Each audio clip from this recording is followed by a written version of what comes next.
All right, whenever we're doing any question where we're trying to solve for a variable and we have a fraction in there, what we want to try to do is we always want to try to isolate a fraction before we multiply by the variable or by the denominator.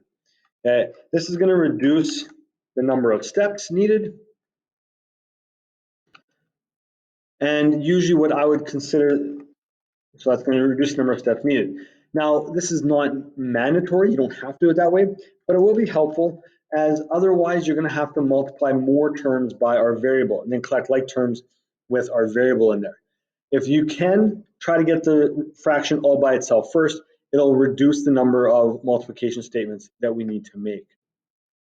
Now, a fraction can also be used as a coefficient in front of a set of brackets.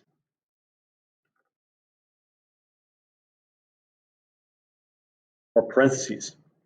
Now, to remove the fraction, okay, we will isolate the bracket portion and remove the fraction as previously done before. We can consider the bracket portion to be like that variable that we're trying to get by itself. Once that's by itself, then we can solve for it, but first we need to get it all by itself. So let's look at this portion right here, or this question right here. We want to try to solve for x.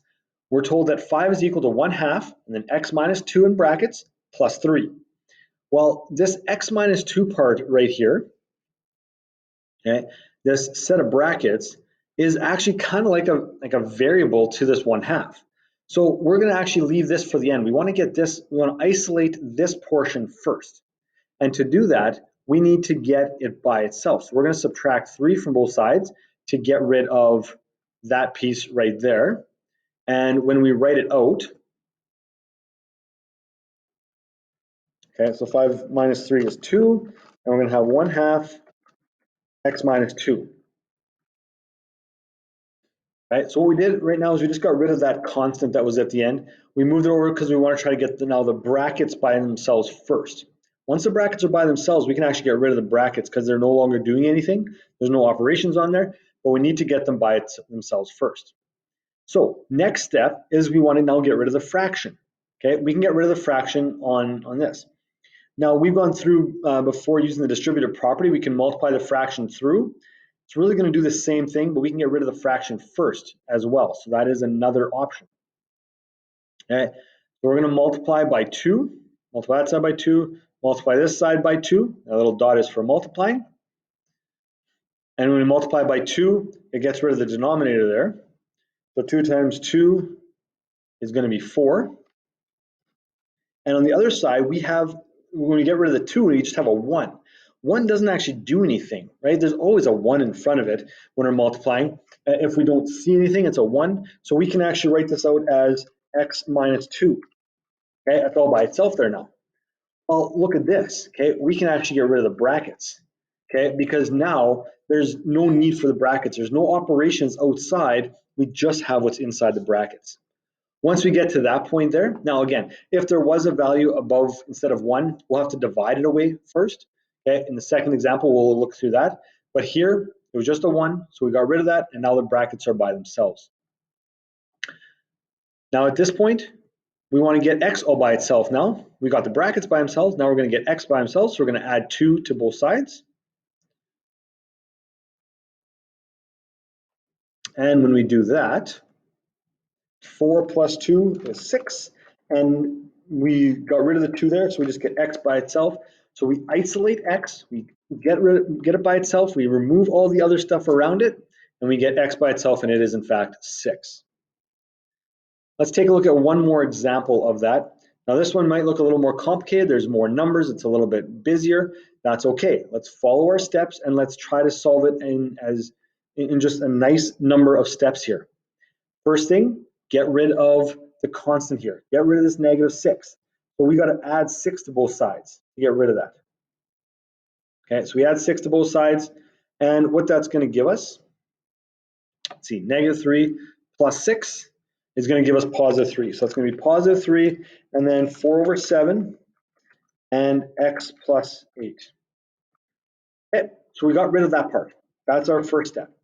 The next step now is we want to isolate our brackets, so we got to get rid of this 4 over 7. To do that, we're going to multiply everything by 7. Okay, so if we multiply this piece by 7 and we multiply this piece by 7, it's going to eliminate there, and it's going to eliminate that part, and we're going to be left with,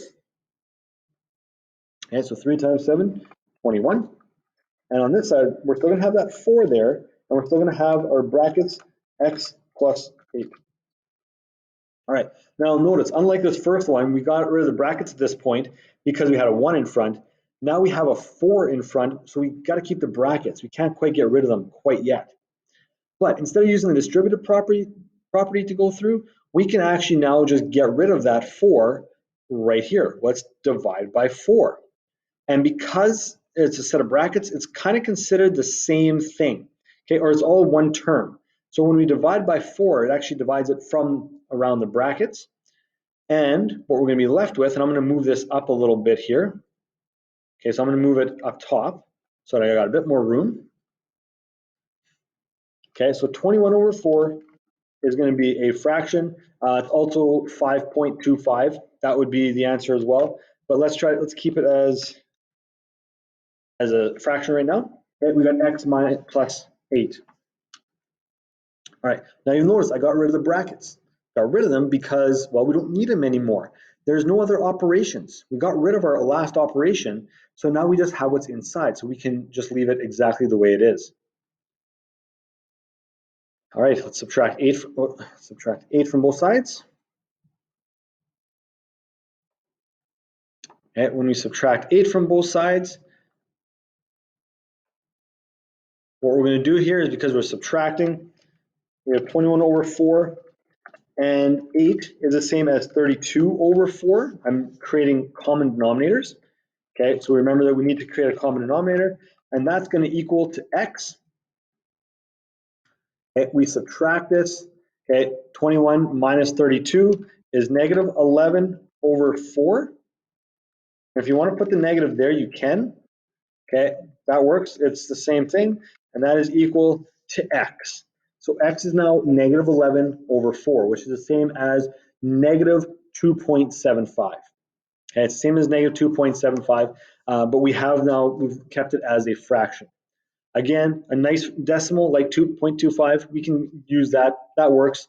So if you want to change that to a fraction or to a decimal, you could, but I like to leave it as a fraction to keep it as accurate as possible. Questions 9 and 10 deal with these fractions in front of a set of brackets. Okay? Make sure to show your work. Show the steps that you're doing. Show each process that you do, and then make sure that your answer is as accurate as possible. No run-on decimals. Leave those as fractions. If it's a nice decimal, you can leave it as that, but if it's not, keep it as a fraction. Okay? Always keep it as a fraction.